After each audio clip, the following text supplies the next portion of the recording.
आज का वीडियो काफ़ी इम्पोर्टेंट होने वाला है क्योंकि इसमें हम लोग एक अहम टॉपिक के बारे में बात करेंगे जो होगा 73वां कॉन्स्टिट्यूशन अमेंडमेंट या 74 कॉन्स्टिट्यूशन अमेंडमेंट, जिसके बारे में हम लोग बात करेंगे तथा यह अधिनियम आखिर क्यों लाया जाता है। यह प्रीलिम्स के पर्पज से बहुत ही इंपॉर्टेंट टॉपिक है क्योंकि अक्सर यहाँ पर यूपीएससी या पीसीएस में देखें, अक्सर प्रीलिम्स का टॉपिक यहाँ से हर साल प्रीलिम्स में क्वेश्चन बनता रहा है और पीसीएस जो है यहाँ से मेंस का क्वेश्चन भी आज की वीडियो से पूछती आ रही है क्योंकि 74वां संविधान संशोधन के बारे में वो मेंस में भी क्वेश्चन बना देती है कि आप 73वां संविधान संशोधन के बारे में वर्णन कीजिए तथा 73वां व 74वां संविधान संशोधन की आलोचनात्मक व्याख्या कीजिए। ऐसे क्वेश्चन पीसीएस बना सकती है, लेकिन मेंस में ये क्वेश्चन नहीं पूछा जाता है कि 73वां तथा 74वां संविधान संशोधन के बारे में आप लोग वर्णन कीजिए। वह थोड़ा कॉन्सेप्चुअल कुछ अच्छे क्वेश्चन रखती है कि वो कहते हैं ना कि अपने औकात से गिरकर वो क्वेश्चन नहीं पूछ सकती, तो इसी प्रकार वो कॉन्सेप्चुअल थोड़े क्वेश्चन पूछेगी तथा हम लोगों ने देखा था इस टॉपिक से यूपीएससी ने भी क्वेश्चन पूछा है। लेकिन आज की वीडियो बेसिकली प्रीलिम्स के पर्पज से लिए इंपॉर्टेंट होगा तथा इसके कुछ पॉइंट आप लोग मेंस में यूज कर सकते हैं। मैं ये नहीं कहूँगा कि यहाँ से मेंस में क्वेश्चन नहीं बनेगा, मेंस में यूज कर सकते हैं क्योंकि हमने देखा स्थानीय निकाय से अक्सर लगातार यूपीएससी ने क्वेश्चन पूछा है। ये सभी यूपीएससी के बारे में ही बात होगी। जैसे 15, 17, 19, 18 ये क्वेश्चन नंबर दिए हैं उसके सामने। 21, 15, 16 नहीं पूछा गया है, 17, 18, 19, 21 नहीं पूछा गया है, 20 व 22 में लगातार क्वेश्चन पूछे गए हैं। यह हर साल और आशा है कि इस बार 2025 में भी क्वेश्चन आने की संभावना है। तो हम लोग पढ़ रहे थे स्थानीय निकाय के हम लोगों ने बैकग्राउंड या पृष्ठभूमि के बारे में बात कर ली थी तथा स्थानीय निकाय के जनक क्योंकि लॉर्ड रिपन है उनके बारे में ही बात हो गई थी तथा कुछ समितियां थी जिन्होंने सुझाव दिया था अपने अपने स्तर पर पीआरआईज के लिए। बलवंत राय मेहता, अशोक मेहता तथा लक्ष्मीमल सिंघवी की बात भी हुई थी तथा दिसंबर 1992 में ये कॉन्स्टिट्यूशन अमेंडमेंट पारित हो जाता है। और ये भी बात की थी पहले क्यों नहीं पारित हो पा रहा था तथा इसे अपने अपने स्तर पर लागू करने के लिए नहीं कहा जाता, ये एक साथ पूरे देश में लागू हो जाता है। क्योंकि अभी तक हम देख रहे थे कि 20 अक्टूबर 1959 से राजस्थान के नागौर में सबसे पहली बार पंचायती राज व्यवस्था लागू की जाती है, तो इस तरीके से प्रावधान नहीं हुआ क्योंकि दिसंबर 1992 में ये संविधान संशोधन हो जाते हैं दोनों और ये कह दिया जाता है कि सभी राज्य इसे लागू ही करेंगे। और ये कुछ स्थान पर लागू नहीं होती है तो उसके बारे में भी बात होगी। जिन स्थानों पर कुछ जैसे 73वें संविधान संशोधन के कुछ पक्ष होते हैं जो लागू नहीं होते हैं, उनके बारे में भी बात होगी। तो हम स्टार्ट करते हैं 73वां तथा 74वां संविधान संशोधन, जो इसके लिए मैंने एक शॉर्ट हैंडआउट बनाया हुआ है क्योंकि इसमें आलोचनात्मक व्याख्या तथा उनके जो सिमिलर पॉइंट है उसको पढ़ने में आसानी होगी। 73वां संविधान संशोधन 24 अप्रैल 1993 से लागू हो जाता है और 74वां संविधान संशोधन जो कि है यह 1 जून 1993 से लागू हो जाता है। 1 जून 1993 73वां है तो पहले 24 अप्रैल 1993 और 1 जून 1993 से 74वां संविधान संशोधन लागू हो जाता है। तो 24 अप्रैल को ही हम लोग पंचायती राज दिवस भी मनाते हैं क्योंकि ये पीआरआईज के लिए कानून इसमें बनाए गए हैं और इसमें नगर के लिए कानून बनाए गए हैं। पीआरआईज अर्थात पंचायती राज संस्थाएं और इसमें नगरीय संस्थाएं होती हैं। तो 74वां संविधान संशोधन की पहले हम कुछ पॉइंट पढ़ेंगे जिससे हम उसके पॉइंट पढ़ें तो इसमें आलोचनात्मक व्याख्या कर पाएँ। तो हम पढ़ते हैं 73वां संविधान संशोधन। इसे कहाँ पर संविधान में रखा गया है? इसे भाग 9 जिसमें 16 आर्टिकल शामिल हैं, जिसमें 243 ए से लगा करके 243 ओ तक शामिल किया गया है। इसके लिए एक नई अनुसूची बनाई गई 73वें संविधान संशोधन के लिए। 11वीं अनुसूची बनाई जाती है जिसमें 29 विषय शामिल होते हैं जो पंचायती राज व्यवस्थाएं इन पर कानून बना सकते काम करेंगी। कानून नहीं बना सकती, काम करेंगी। इन पंचायती राज व्यवस्थाओं पर, इन विषयों पर काम करेंगी। कौन कौन से विषय थे? जैसे लघु सिंचाई, गांव के स्तर पर यही काम हो सकते हैं। लघु सिंचाई, प्राथमिक स्वास्थ्य केंद्र हो गया, जन वितरण प्रणाली या गरीबी उन्मूलन के लिए कार्य किए गए हैं तथा अभी इन स्तरों पर काम नहीं होता है, लेकिन हमें कुछ राज्य जैसे आंध्रा वगैरह हो गए, यहाँ पर इन स्तरों पर काम भी दिखाई पड़ता है। इसके बारे में हम लोग स्थानीय निकाय जब पढ़ेंगे उसमें बात होगी अगले वीडियो में, क्योंकि स्थानीय निकाय हम पढ़ेंगे वो मेंस के पर्पज से बहुत ही इंपॉर्टेंट है। हमने दिखाया कि अभी लगातार क्वेश्चन वहाँ से आ रहा है तथा 25 में आने की भी संभावना है। तो इसी प्रकार जो अगला पॉइंट है कि इस संशोधन के माध्यम से त्रिस्तरीय व्यवस्था का सृजन हुआ। इसमें त्रिस्तरीय व्यवस्था का सृजन हुआ, मतलब कि 3 स्तर की व्यवस्था है, एक दूसरे से ये लोग ज्वाइंट होते हैं। जैसे जिले स्तर पर, मध्यवर्ती स्तर पर और ग्रामीण स्तर पर। ग्रामीण स्तर पर होगी तथा इनके नामों का जो संचालन होगा वह राज्यपाल करेंगे। इनके जो ग्रामीण स्तर पर, ये नहीं कि जिले स्तर पर जिला ही होगा, ब्लॉक मध्यवर्ती स्तर पर ब्लॉक होगा, ग्रामीण स्तर पर गांव होगा, ऐसा कोई व्यवस्था नहीं। इनका जो नाम होगा, नाम राज्यपाल की सलाह पर या राज्य रखेगी, उनकी राज्य की घोषणा करेगी या राज्यपाल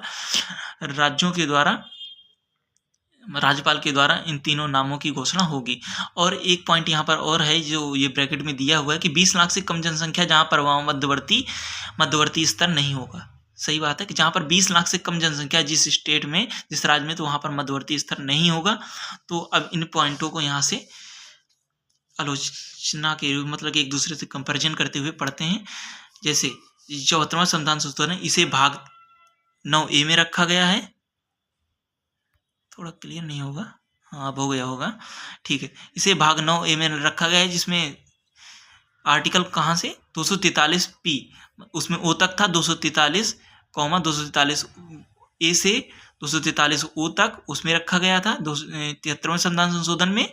और इसमें कहाँ से है 243, उसी के आगे 243P से लगा करके 243ZG तक रखा गया है। ठीक है, इसमें नई अनुसूची, उसमें 11वीं जोड़ी गई थी, इसमें 12वीं जोड़ी जाती है। उसमें 29 विषय शामिल थे, इसमें 18 विषय शामिल होते हैं। ठीक है, उसमें कौन कौन से विषय थे, जैसे इन पर ये राज्य PRIs काम करेंगी, राज्य पंचायती राज संस्थाएं काम करेंगी, इन पर ये विषय थे। और इसमें कौन कौन से विषय हैं, जैसे निजी समन सेवा हो गई, नगरीय वानिकी हो गई, जन्म मरण विवाह पंजीकरण हो गया, विवाह का पंजीकरण हो गया, तथा नगरीय क्षेत्रों में गरीबी उन्मूलन के लिए कार्यक्रम, तथा जो गूचड़खाने तथा जो चर्मशालाएं या वधशालाएं चलती हैं उनका नियमन करना, तथा उनके लिए विशेष कानून का प्रावधान करती है। जैसे उसमें त्रिस्तरीय व्यवस्था थी, यहाँ पर 3 प्रकार की व्यवस्था का प्रावधान है, तथा ये व्यवस्थाएं एक दूसरे से अलग रहती हैं, ये व्यवस्थाएं एक दूसरे से ज्वाइंट रहती हैं। ठीक है, तो यहाँ पर 3 प्रकार की व्यवस्था का प्रावधान है, जैसे कि नगर निगम जो कि बड़े नगर होंगे, छोटे नगरों को नगर पालिका परिषद कहेंगे, और नगर पंचायत जो कि संक्रमणशील क्षेत्र होंगे। मतलब कि यहाँ पर नगर व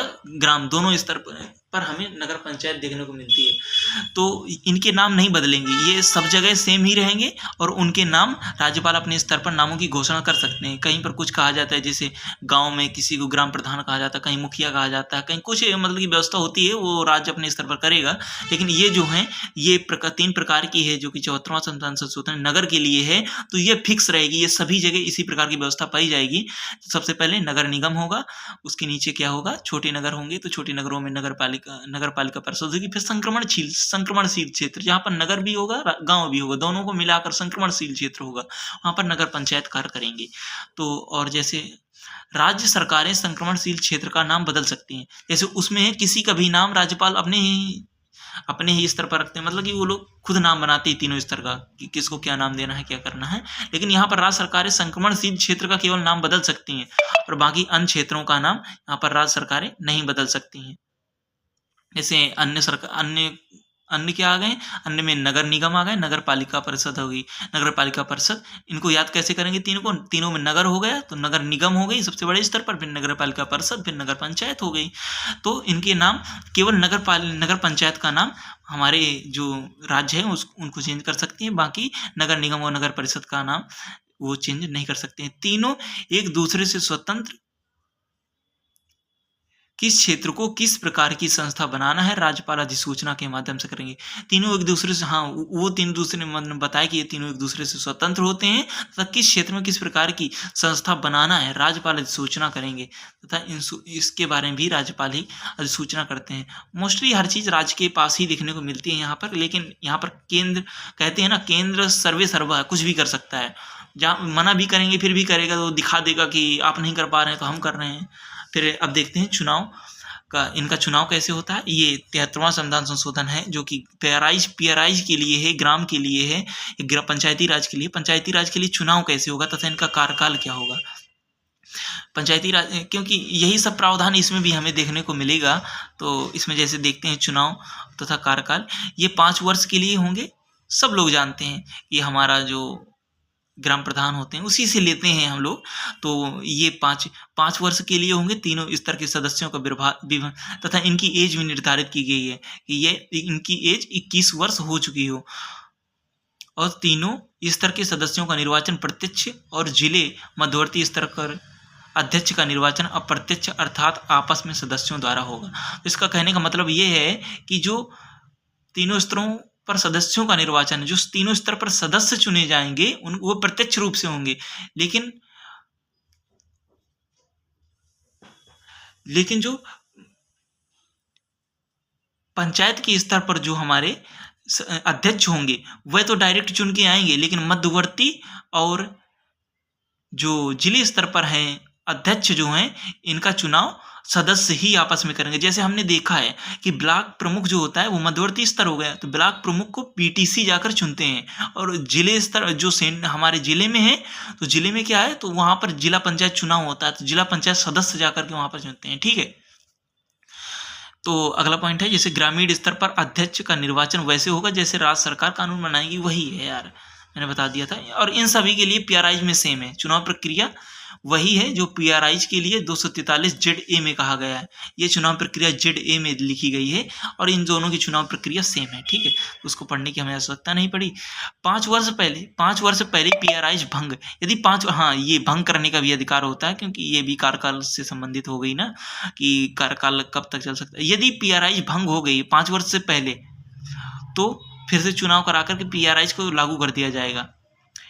6 माह या 6 माह शेष बचे हैं, यदि 6 माह या 6 माह से कम शेष बचे हैं, 6 माह बचे हैं मतलब कि चुनाव होने वाले हैं 6 माह बाद, तो वह अगले 5 साल तक कार्यरत रहेगी। नहीं, यदि 6 माह से अधिक बचे हैं, जैसे 1 साल बचा है और हमारा ग्राम पंचायत भंग हो गई, जैसे हम पीआरआईज भंग हो गई, तो इसके लिए चुनाव होगा और वह तब तक मतलब कि उतने बचे हुए समय के लिए काम करेगी, 5 साल नहीं काम करेगी, बचे हुए समय के लिए काम करेगी। ऐसा आर्टिकल 166 में रूल मेकिंग पावर के तहत ये सब अधिकार स्टेट गवर्नमेंट के पास हैं। और इसमें क्या है, इसमें चुनाव प्रक्रिया तो वही है, इसके भी अध्यक्ष राज कानून से, निर्वाचन नामकरण आरक्षण से वहीं से प्रावधान है पीआरआईज के तहत। मतलब कि दोनों में कुछ भी अध्यक्षों सदस्यों का निर्वाचन, केवल एक चीज हमें ध्यान रखना है क्या, कि यहाँ के जो नगर निगम व नगर पालिका परिषद है इनका नाम हमारी राज्य सरकारें नहीं बदल सकती हैं। ठीक है, और बाकी हर काम राज्य सरकारें हम देख रहे हैं कि करने को बाकी हर काम राज्य सरकारें करेंगी। ठीक है, तीनों स्तर पर अध्यक्ष का निर्वाचन राज्य के कानून से होगा। आरक्षण क्या है, यहाँ पर आरक्षण का एक विशेष कॉम्प्लिकेट सेक्शन बना रहता है, इसके बारे में फिर से पढ़ते हैं। तथा इसमें एक और पॉइंट दिया था, इसको देख लेते हैं। 74वां संविधान संशोधन है, इसके भी अध्यक्ष राज्य के कानून से निर्वाचन होगा, मतलब कि दोनों के अध्यक्ष जो होंगे राज्य के कानून से चुने जाएंगे, इसके पीआरआईज के ना एनआईज के, मतलब कि पंचायती राज के और ना नगर निगम के। और आरक्षण का क्या प्रावधान, आरक्षण दोनों में सेम है, इसको पढ़ लेते हैं। आरक्षण क्या है, पीआरआईज के स्तर पर एससी एसटी को आरक्षण दिया गया है, लेकिन ओबीसी को आरक्षण नहीं है। ये अच्छा कॉम्प्लिकेट क्वेश्चन बनता है कि ओबीसी को भी आरक्षण दिया, ओबीसी को आरक्षण नहीं पीआरआईज के स्तर पर। हम ग्राम पंचायत, सारी चीज हम ग्राम पंचायत से लेकर देखते हैं जिससे समझने में अच्छा लगेगा, लेकिन ये नहीं कि ग्राम पंचायत सब जगह ग्राम पंचायत ही होगी, ये कोई प्रावधान नहीं, लेकिन वो 3 नाम फिक्स हैं। ठीक है, तो जैसे हम गांव में देखते हैं कि हमारे कई बार सीटें एक वर्ग के लिए अगर रिजर्व हो जाती है तो अगले साल दूसरे वर्ग के लिए रिजर्व हो जाती है। इस प्रकार हमें, तथा हमारे कई स्टेट जो हैं कि एक आरक्षण में 1/3 महिलाओं को भी आरक्षण का प्रावधान किया गया है, तथा कई राज्य तो 50% भी करती हैं इसके बारे में। तथा आरक्षण के बारे में पढ़ते हैं, पीआरआईज के स्तर पर एससी एसटी को आरक्षण तथा 1/3 महिलाओं को आरक्षण दिया गया है। इन महिलाओं में सभी वर्ग की महिलाएं शामिल हैं। आरक्षण चक्रानुक्रम में होगा, चक्रानुक्रम में कैसे, जैसे एक बार कोई सीट एससी के लिए रिजर्व हो गई तो अगली बार एसटी के लिए रिजर्व होगी, फिर इसके बाद अगली बार जनरल के लिए, फिर ओबीसी के लिए, ऐसे रिजर्व होगी। ठीक है, राज्य सरकारें टैक्स पेनल्टी लगाने का अधिकार पीआरआईज या कैग, इनका लेखा, मतलब कि जो टैक्स राज्य सरकार लगाती हैं पीआरआईज पर, इनका कैग लेखा जोखा नहीं करता है, कैग इनका नहीं है, मतलब कि देखरेख नहीं करता है। यही इस पर होता है। एनआरआईज में जो टैक्स लगाती हैं राज्य सरकारें, आरक्षण से वही प्रावधान है। क्या क्या आरक्षण में मैंने बताया कि सबसे पहले एससी एसटी को आरक्षण है, 1/3 महिलाओं को आरक्षण है, महिलाओं में सभी महिलाएं आएंगी, तथा आरक्षण जो होगा चक्रानुक्रम में होगा, 3 चीजें। ठीक है, तो वही आरक्षण सभी प्रावधान इसमें एनआरआईज में भी है। और राज्य सरकार ने टैक्स तथा पेनल्टी जो लगाएंगी उस पर कैग का लेखा जोखा नहीं करता है, मतलब इनका भी कैग लेखा जोखा नहीं करता है, देखरेख नहीं करता है। तो और जैसा अगला पॉइंट है कि आर्टिकल 243 आई, राज्य वित्त आयोग के प्रावधान है, राज्य वित्त आयोग का प्रावधान है। तो राज्य वित्त आयोग, जैसे कि हमें सेंटर में वित्त आयोग 280 के अंतर्गत देखने को मिलता है, वहीं राज्य में 243 आई के अंतर्गत देखने को मिलता है। अध्यक्ष, इसके अध्यक्ष का क्या होगा? अध्यक्ष राज्य के कानून से बनाए जाएंगे। पीआरआईज तथा राज्य सरकारों के बीच में विभाजन आर्टिकल 200 के द्वारा अनुदान दिलाएगा। ये तो बात सही है कि जब राज्य वित्त कहेगा ना कि हमारे पास धन नहीं है, तो जो सेंटर का वित्त आयोग है 280 के अंतर्गत, तो ये केंद्र के वित्त मंत्रालय को कहेगा कि इस राज्य को धन दीजिए, यहाँ पर धन का अभाव है तथा जो स्थानीय निकाय है वो कार्य नहीं कर पा रहे हैं, तो आगे विवाद का कारण भी बनेगा। तो डायरेक्ट वो स्थानीय निकायों को धन देने लगेंगे केंद्र सरकार, तो ये टैक्स कारण भी बनता है। तो उसमें 243 आई में राज्य वित्त आयोग है, और इसमें नगर निगम आयोग कहाँ पर है? 243 आई वाई, उसमें आई में है, इसमें वाई में है। 243 वाई राज्य वित्त आयोग की वही भूमिका यहाँ पर 243 वाई में है। वहाँ पर क्या है? 243 आई में है, यहाँ पर 243 वाई में है। इसका कोई अपवाद नहीं है, इसका कुछ अपवाद भी हैं। एनआरआईज की कोई अपवाद नहीं, ये सभी जगह सेम होगा, सभी जगह लागू होगा, सभी जगह है। एनआरआईज का कोई कुछ नहीं है, ठीक है। लेकिन जो पीआरआईज हैं, पंचायती राज आयोग हैं, इसके कुछ अपवाद हैं, ये कई जगह लागू नहीं होता है। इसमें कुछ पॉइंट हैं तथा इनको देख लेते हैं कहाँ कहाँ पर लागू नहीं होता है। जैसे 243 के राज्य निर्वाचन आयोग पीआरआईज चुनाव के लिए उत्तरदायी है। हाँ, तो राज्य निर्वाचन आयोग बनाया गया है 243 के तहत। जो राज्य निर्वाचन आयोग है 243 के रहे, जो पीआरआईज के चुनाव कराएगी, मतलब कि ये सभी चुनाव, पंचायती राज के चुनाव 243 के तहत पीआरआईज के चुनाव राज्य निर्वाचन आयोग कराएंगे। राज्य निर्वाचन आयोग का प्रावधान हमारे 243 के में है। तो क्या क्या कहाँ कहाँ पर 73वां लागू नहीं होता है, 73वां संविधान संशोधन कहाँ कहाँ पर लागू नहीं होता है। 4 पॉइंट हैं, तो आप लोग इनको देख लीजिएगा। जैसे दिल्ली के नगरीकृत गांव जहाँ ग्रामीण क्षेत्र नहीं है, दिल्ली में लागू नहीं होता है। क्यों नहीं लागू होता है दिल्ली में? क्योंकि दिल्ली नगरीकृत गांव है, इन्हें नगर पंचायत के अंतर्गत रखा है। नगर, और ये मतलब थोड़ी नगरीकृत गांव है अमेरिका जैसे, इसलिए इनको नगर, एक तो छोड़ दिए, दिल्ली में लागू नहीं होता। दूसरा, ये नागालैंड, मेघालय, मिजोरम में लागू नहीं होता। नागालैंड, मेघालय, मिजोरम 3 स्टेट में लागू नहीं होता। और 2 पॉइंट ये हैं कि ये कहाँ? पश्चिम बंगाल के दार्जिलिंग जिला, सब लोग जानते होंगे दार्जिलिंग चाय के लिए फेमस है, तथा पढ़ते भी रहे होंगे काफ़ी समय पहले से कि दार्जिलिंग जहाँ पर गोरखा परिषद है, क्योंकि वहाँ उस स्थान पर गोरखा रहते हैं, उनका अलग कानून चलता है, तो जहाँ दार्जिलिंग जिले में यह लागू नहीं होता है। और चौथा पॉइंट है कि मणिपुर के पहाड़ी क्षेत्र, जहाँ पहाड़ी क्षेत्र परिषद है, वहाँ पर यह लागू नहीं होता है। तो ये पॉइंट हो गए हैं। कौन कौन से पॉइंट हो गए हैं कि सबसे पहले कहाँ कहाँ पर लागू नहीं होता है? सबसे पहले दिल्ली में लागू नहीं होता है, और इसके बाद में अगला पॉइंट क्या पढ़ा था हमने? नागालैंड, मिजोरम व नागालैंड, मेघालय व मिजोरम 3 जगह लागू नहीं होता है, ठीक है। नागालैंड, मेघालय मैंने पढ़ाया था ना, देखा था आप लोगों को, ये लास्ट में दिए थे।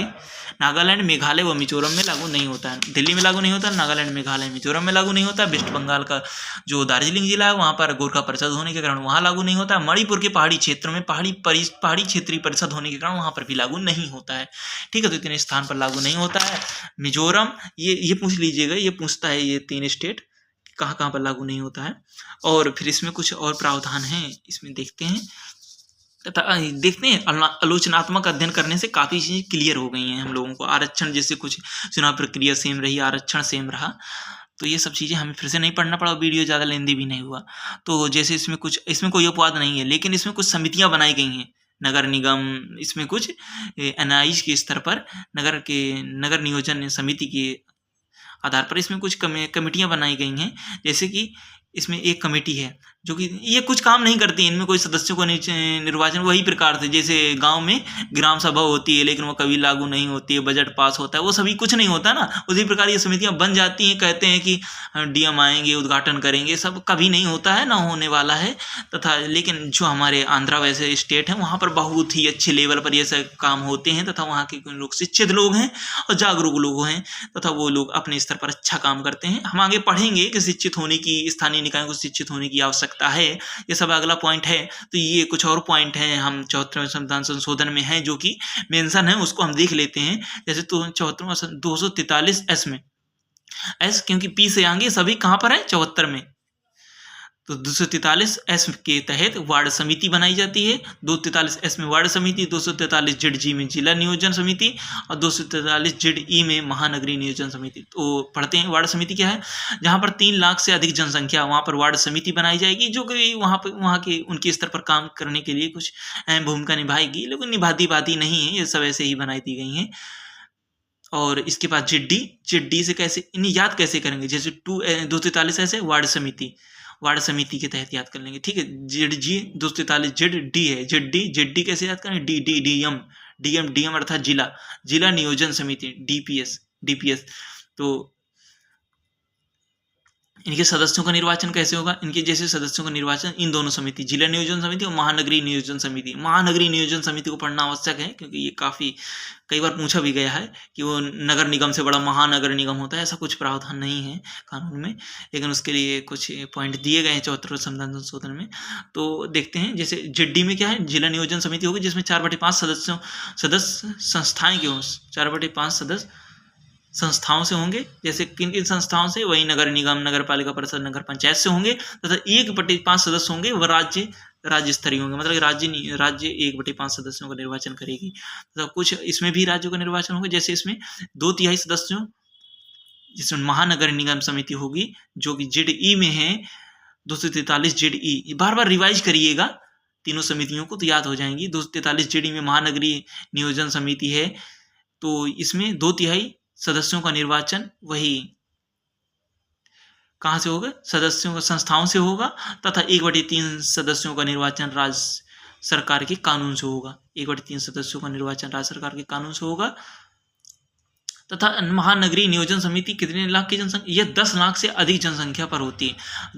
अर्थात इससे क्या समझ में आता है कि जहां पर हमारा महानगर नियोजन समिति काम कर रही है वहां पर नगर निगम हो सकता है, क्योंकि बड़े नगरों में ही नगर निगम होगा, और वहां पर महानगरीय नियोजन समिति भी हो सकती है, जिसको 2/3 सदस्य वहीं पर संस्थाओं से आएंगे, तथा 1/3 सदस्य राज्य सरकार निर्धारित करेगी, और उसमें 1/5 सदस्य राज्य सरकार निर्धारित करेगी, राज्य सरकार के कानून से होंगे। तो आज का वीडियो यहीं पर समाप्त होता है। ये दोनों संविधान संशोधन है, तथा आप लोग इनको याद करिएगा। एक बार फिर से देखते हैं, ये देख लीजिए, तथा इसको आप लोग बार बार रिवाइज करिएगा। ठीक है, धन्यवाद।